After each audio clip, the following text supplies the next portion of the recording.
Olá, sejam muito bem-vindos! Hoje a gente vai fazer uma coisa um pouco diferente. Nós vamos montar um quebra-cabeça, um mosaico fascinante. A nossa missão é pegar 4 textos antigos, bem diferentes entre si, e ver se eles conseguem juntos construir uma única e poderosa narrativa. E essa é a grande pergunta que vai guiar a gente hoje. Como é que pode, né? Vamos mergulhar nisso. A gente vai pegar peças de sabedoria, de louvor, de profecia e até de uma visão do futuro e ver como elas se encaixam, o que elas revelam quando são colocadas lado a lado. Então vamos lá. A nossa primeira peça desse mosaico é a sabedoria.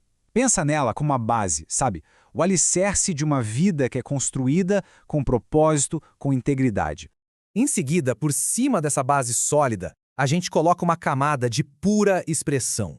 É uma celebração vibrante, cheia de vida, cheia de som.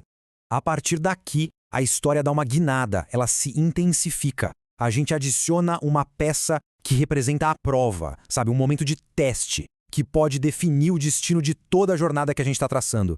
E para fechar, a peça final, uma visão de esperança, de renovação, o desfecho definitivo de toda essa jornada. Vamos ver como tudo isso se conecta. Nossa jornada começa, então, pelo alicerce, o caráter.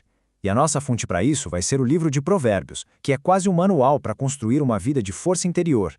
Olha só que imagem poderosa que essa citação nos dá. Não se trata de uma força física, bruta, mas de uma resiliência interna.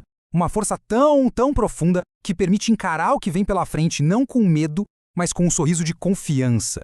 É incrível! Tá, mas como essa força se manifesta na prática? O texto nos dá um guia bem concreto. Perceba que as qualidades são todas sobre ação e atitude, a maneira como se fala, como se trabalha, como se cuida dos outros. E o ponto crucial é esse, o valor encontrado nos atos, não na aparência. Essa é a nossa base sólida. Então, para a gente resumir essa primeira parte, a jornada espiritual começa no dia a dia, sabe? Nas pequenas escolhas que juntas constroem um caráter íntegro e forte. Sem esse fundamento, o resto da estrutura simplesmente não para em pé.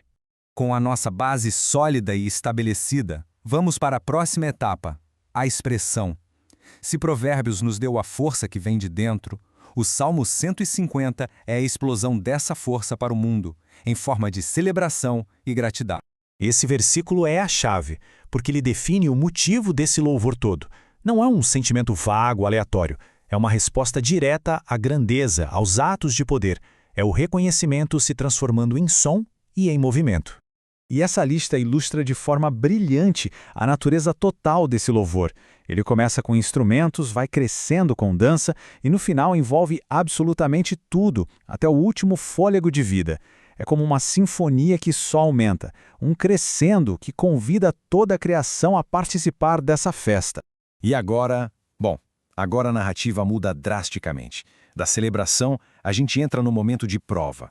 A nossa fonte é o profeta Malaquias, que introduz um tom de seriedade e de consequência à nossa jornada.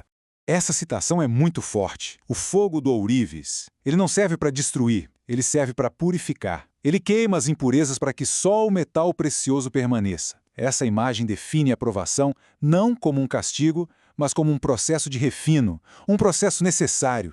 E aqui, essa dualidade fica muito clara. Para alguns, esse dia é um incêndio que consome tudo, não sobra nada. Mas para os justos, para aqueles que passaram por esse fogo purificador, não é o fim. Muito pelo contrário, é como o nascer do sol, trazendo cura e a promessa de um novo começo. Então, o ponto crucial aqui é entender que essa fase de julgamento, por mais difícil que pareça, é transformadora. É a parte da história onde aquele caráter construído lá em Provérbios é testado e refinado, preparando o caminho para o que vem a seguir. E o que vem depois da aprovação? A resolução final. A gente passa agora para a promessa de um mundo restaurado, como descrito no livro do Apocalipse. Essa é a culminação da nossa jornada. A primeira promessa é simples, direta e absoluta. Não haverá mais maldição. Isso quer dizer que tudo aquilo que estava quebrado, tudo que causava dor e sofrimento, é removido para sempre. A promessa seguinte é igualmente poderosa. Não haverá mais noite. A escuridão, tanto a literal quanto a simbólica, simplesmente desaparece. É o fim do medo, da incerteza, da separação. Só a luz permanece. Então, o que substitui a maldição e a noite? uma fonte contínua de cura e de vida. É uma imagem de renovação e de abundância perpétuas, fluindo diretamente da presença divina. E essa é, talvez, a promessa mais profunda de todas. O objetivo final da jornada não é só um lugar bonito, mas uma relação. É a comunhão completa, a intimidade final e a identidade totalmente restaurada na presença de Deus. Ao juntarmos todas as peças, o que a gente vê é uma história completa. Uma jornada que começa com a construção do caráter no dia a dia, se expressa em celebração alegre, é testada e purificada pelo fogo e, finalmente, encontra sua resolução na esperança de uma comunhão e renovação eternas. O que essa jornada significa para cada um? Bom, essa é a pergunta que fica no ar.